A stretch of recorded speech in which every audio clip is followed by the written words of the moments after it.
بس چلے مجھے اگر قانون سازی کی اجازت دی جائے تو میں کہوں گا کہ ان کو فوراً لٹکا کے مار دیا جائے. یہ معاشرے کے بدترین ناسور ہیں. ان ظالموں کو جنہوں نے یہ اس طرح سے ریپ کی ہیں بچیوں کے اور بچیوں کے ساتھ ناانصافی کی ہے اور درندگی کی ہے, اللہ تعالیٰ ان کو عبرت کا رحیم. نحمدہ و نصلی علی رسول الکریم. آپ حضرات کو معلوم ہے کہ نیوز چینل پہ بہت ہی بیہودہ قسم کی خبریں آج کل آ رہی ہیں. بچیوں کے ساتھ ریپ کے واقعات, ایک زینب بچی کے ساتھ ہوا, اس کے مجرم کو تو خیر پھانسی دے دی گئی.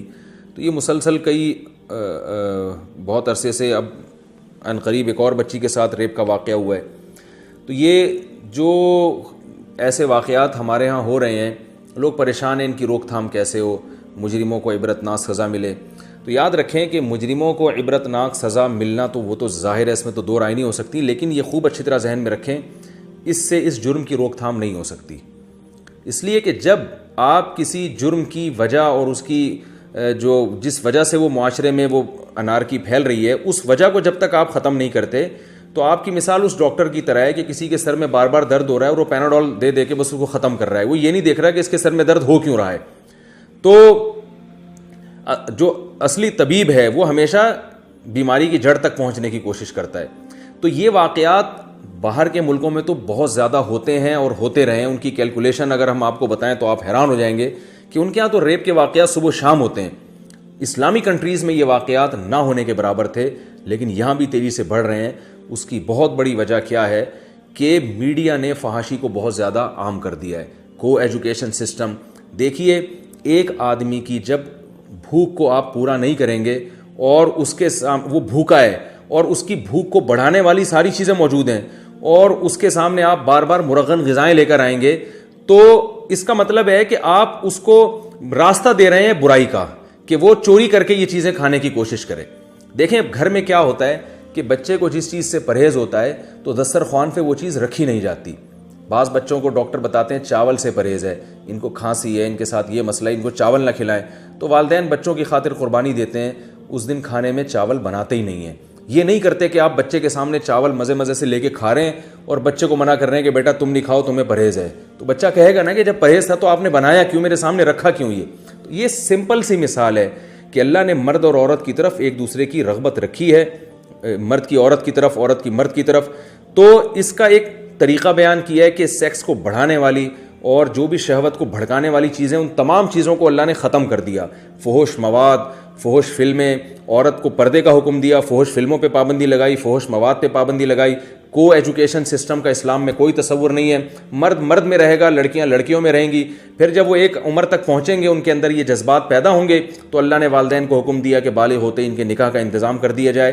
یہ ایک نیچرل طریقہ ہے کسی معاشرے میں حیا کو فروغ دینے کا, اس سے معاشرے میں حیا پھیلتی ہے. لیکن آپ اگر کسی بھی اسٹیپ پہ اس سسٹم کی مخالفت کریں گے تو وہی کچھ ہوگا جو ہو رہا ہے. تو اس کی مخالفت کیسے ہوتی ہے؟ لڑکیوں کو بے پردہ گھومنے کی آپ نے اجازت دے دی, سینما گھروں میں فحش فلمیں لگائی جا رہی ہیں, فحش ڈرامے ٹیلی ویژن پہ دکھائے جا رہے ہیں اور پردے کا کوئی نظام ہی نہیں ہے. ٹین ایجز لڑکوں کو اسکول میں لڑکیوں کے ساتھ بٹھایا جا رہا ہے. تو یہ درندگی, اور پھر جو موویز ہیں فحش قسم کی وہ کھلے عام بک رہی ہیں مارکیٹوں میں, انٹرنیٹ پہ لوگ ڈاؤن لوڈ کر رہے ہیں, دیکھ رہے ہیں. تو اس کا مطلب یہ ہے کہ آپ معاشرے کو خود درندہ بنا رہے ہیں, ہماری حکومتیں خود درندہ بنا رہی ہیں. جو لوگ اسمبلیوں میں پہنچے ہوئے ہیں وہ خود معاشرے کو برائی کی طرف لے کر جا رہے ہیں اور حلال راستوں پر پابندی لگ رہی ہے. نکاح کے بارے میں سخت سے سخت قوانین ہوتے چلے جا رہے ہیں. کہیں قانون بنتا ہے کہ بھئی بالغ لڑکی کو جب تک وہ 18 سال کی نہ ہو جائے نکاح کی اجازت نہیں ہے. پھر قانون بنتا ہے کہ مرد کو دوسری شادی کی اجازت نہیں ہے, چاہے اس کی بیوی میں کیسے ہی فالٹ کیوں نہ ہو, کوئی خرابی کیوں نہ ہو, وہ اس کی ڈیزائرز پوری نہیں کر سکتی, لیکن آپ اس پہ پابندی لگا رہے ہیں وہ سیکنڈ میرج نہیں کر سکتا. چاہے وہ کسی بیوہ سے کر رہا ہو, کسی طلاق یافتہ سے کر رہا ہو, اس کا گھر بسا رہا ہو, لیکن آپ نے اس پہ بہت سخت پابندیاں لگا دی, 6 مہینے کی جیل اور لاکھوں روپے جرمانے ڈال دیے آپ نے اس کے اوپر. تو یاد رکھیں کسی بھی معاشرے میں جب حلال کو مشکل بنایا جائے اور حرام کے دروازے کھول دیے جائیں تو یہی بدترین واقعات ہوتے ہیں. ایسے ہی درندے پیدا ہوتے ہیں جو بچیوں کو ریپ کرتے ہیں, بچوں کو ریپ کرتے ہیں. یہ درندے ہمارے سسٹم کی پیداوار ہیں. میں ان درندوں کی حمایت ہرگز نہیں کر رہا. میرا بس چلے مجھے اگر قانون سازی کی اجازت دی جائے تو میں کہوں گا کہ ان کو فوراً لٹکا کے مار دیا جائے. ان کو جو ہے حکومت کی ذمہ داری ہے, ان کو فوراً پھانسی کے پھندے پہ لٹکائے, عبرتناک سزا دے. ہم ان کو کبھی بھی اپریشیٹ نہیں کر رہے.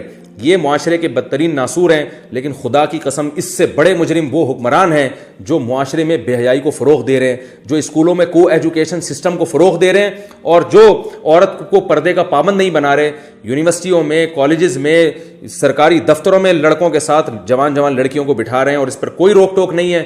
ایسے حکمران ان جرائم کے جو ہے نا، اور ایسے حکمران جو ہے اس قسم کے جرائم جو معاشرے میں پیدا ہو رہے ہیں ان کے اولین ذمہ دار ہیں۔ دنیا میں سزا نہیں ملتی، لیکن آخرت میں اللہ ان لوگوں کو ضرور لٹکائے گا اور انتقام لے گا کہ جن کے قانون سازی اور جن کی غلط قانون سازی کی وجہ سے معاشرے میں ایسے مجرم پیدا ہوتے ہیں۔ تو ہماری حکومت سے ایک عاجزانہ اپیل ہے کہ وہ لوگ جو اسمبلیوں میں بیٹھے ہوئے ان سے عاجزانہ اپیل ہے کہ اللہ کا واسطہ ہوش کے ناخن لیں، میڈیا پہ قابو پائیں، میڈیا کو قابو میں رکھنے کی کوشش کریں۔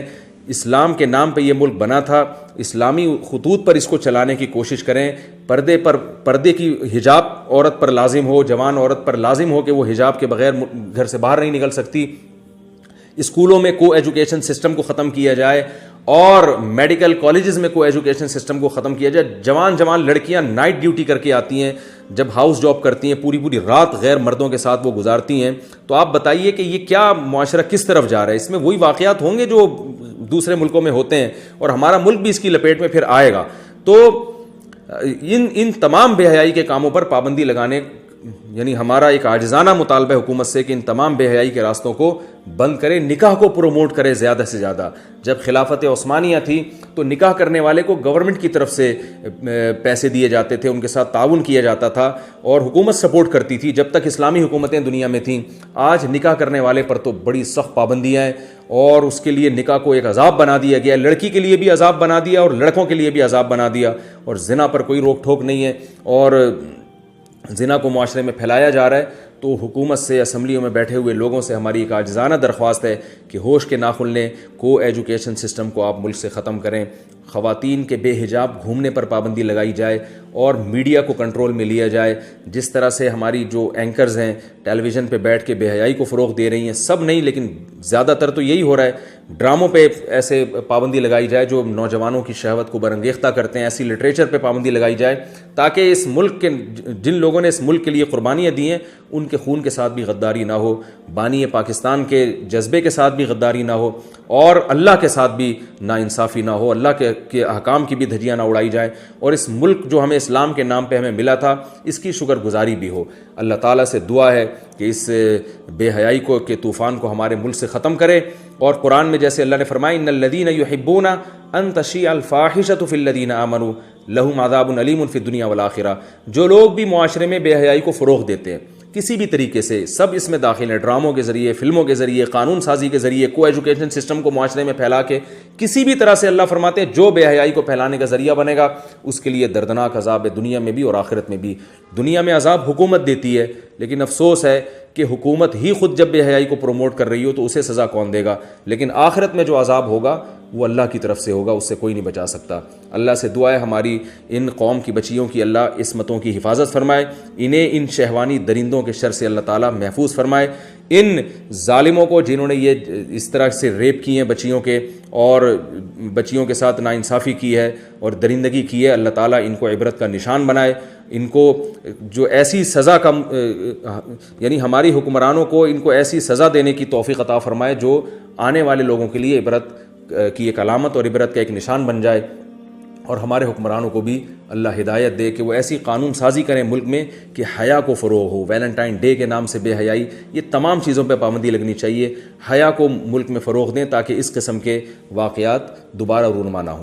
دوسری بات یہ کہ حکومت کی تو ایک ذمہ داری بنتی ہے، ماں باپ کی بھی ذمہ داری بنتی ہے۔ آج بہت سے والدین اپنی اولاد کی طرف سے اتنے غافل ہیں، خوبصورت بچیوں کو پڑھانے کے لیے ٹیوٹر رکھا ہوا ہے، میں خود ایسے گھروں کو جانتا ہوں کہ ٹین ایجز لڑکیاں ہیں، ان کو پڑھانے کے لیے کوئی ٹیچر آ رہا ہے اور بند کمرے میں بیٹھ کے ان کو ٹیوشن پڑھا رہا ہے۔ اس کا کیا لگتا ہے کہ وہ آپ کیوں کسی پر اتنا اعتماد کر رہی ہیں؟ ہم تو یہ کہتے ہیں کہ اگر بچی قریب البلوغ ہے، بالغ ہونے والی ہے، تو کسی قاری سے بھی اس کو نہ پڑھایا جائے۔ اسلام میں پہلے پردہ ہے، بعد میں ساری چیزیں ہیں، قرآن کے احکام پر عمل پہلے ہے، قرآن لفظی اعتبار سے پڑھنا بعد میں ہے۔ قرآن میں عورت کو پردے کا حکم ہے، جو ٹین ایجز لڑکیاں ہیں پردہ وہاں سے شروع ہو جاتا ہے۔ علماء کہتے ہیں کہ 10 سال کی بچی کو پردہ کروانا یہ ضروری ہے، ٹھیک ہے، وہ چہرے کے پردے کے حکام تو بعد میں آتے ہیں لیکن اس عمر میں احتیاط ضروری ہے۔ تو ماں باپ کی ذمہ داری ہے کہ اپنے بچوں کی اپنی بچیوں کی حفاظت کریں, ان کی نگرانی کریں. ایسے ہی کوئی بھی آ رہا ہے چیز دلانے کے بہانے, ایک بچی کے ساتھ ریپ ہوا تھا, کیا ہوا تھا, کوئی بندہ آیا اور چیز دلانے کے بہانے جو ہے نا اس کو اپنے ساتھ لے گیا اور وہ بچہ چلا گیا. تو ماں باپ کو چاہیے اپنے بچوں کو قابو میں رکھیں. کوئی بھی آ رہا ہے اٹھا کے ان کو کسی بھی لالچ میں لے کے جا رہا ہے, وہ جانے دیتے ہیں ان کو. تو بچوں کی نگرانی ہونی چاہیے. علماء یہاں تک کہتے ہیں کہ بچوں کو کزن کے ساتھ بھی مت سونے دیا جائے. بعض دفعہ سب نہیں ایسے ہوتے, ہمارے ملکوں میں الحمدللہ, ہمارے خاندانوں میں, ملکوں میں, ہماری قوم میں خیر غالب ہے, لیکن ایک گندی مچھلی پورے تالاب کو گندا کر دیتی ہے. تو بعض دفعہ کزنوں میں کوئی ایسی ہوتی ہے یا ایسا ہوتا ہے جو خراب کر دیتا ہے. ماں باپ کہہ رہے ہوتے ہیں کوئی بات نہیں کزن ہے اس کے ساتھ سونے, تو وہ برائی کی عادت, وہ برائی کی لت لگا دیتا ہے. وہ شریعت نے تو یہاں تک حکم دیا ہے کہ سگے بہن بھائی بھی 10 سال کی عمر کے بعد ایک ساتھ نہیں سو سکتے اور ایک بستر پہ نہیں سو سکتے. سگوں کے بارے میں یہ احتیاط کا حکم دیا ہے, تو آپ بتائیں جو سگے نہیں ہیں ان کے بارے میں کتنی احتیاط کا حکم ہوگا.